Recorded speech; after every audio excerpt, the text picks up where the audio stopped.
I want to talk about something that happened earlier this year. You guys lose this game to North Dakota State, and you wrote a note to the quarterback of that team, Brock Jensen, congratulating him and asking him to pass that along to his teammates. And here's why it resonated with me, Coach. I'm sure you're a big Twitter guy, and I know you follow me on Twitter. People call me like the handshake policeman. I'm big with the handshakes. In basketball, the head coaches always are supposed to shake hands.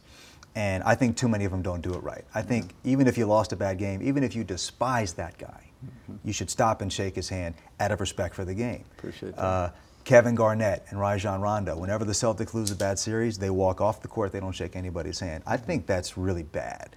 So that gesture, and it became public, I know it's not the first time that you've done that, but I'm wondering if you maybe have had the same reaction, that maybe the same sadness that something has been lost over the years in whether it's money, whether it's visibility and stress and competition, that a true respect for the game has eroded over time.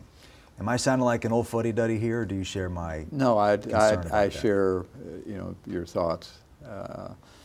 And again, it's in my way of thinking, it's about what's right, and I think what has prompted that is not people intentionally wanting to move away from what is the right thing to do and what's not the right thing to do. I think it's, as I indicated, I think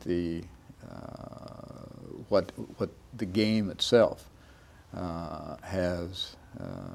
what's happened to the game itself has been the outside influences that have affected the game are financially driven. And it's dollars and cents. I've said so many times, I mean, I make far more money than I'm worth and deserve, and I'd never asked for a raise in my life, and I'm guilty because I accepted it. You're not giving the money back. That's fair enough. Well, in some ways you do, yeah. But it's just, as I said, I mean, the TV's got invested in it, and it's all the fancy facilities and all that goes along with it really has changed the nature. And you mentioned, the pressures that exist with it. I'm too old to have that kind of pressure, but so many, I think about young coaches, and that's why I didn't want my son-in-law. Honestly, didn't want him, involved in coaching, because it filters down, and it's in the high schools. You see the same thing. Guys lose a few ball games and they get fired, and not sure. I mean, to me, once again, it goes back to what's right, and the game itself. I don't know if it's the game of football, throwing the ball around and catching it and blocking and tackling, as much as it is what it represents, and how it represents what you yourself said, life. And the things that, if you're 18 years old, there's an awful lot. I was one of those 18 that probably thought he knew, all that was going on, and was clueless, really. And young people are much brighter than I was at that age. But by the same token, there's so much out there that, what happens the next 50 and 60 years of their life is really significant, and it can be a wonderful life, and it can be a treacherous life.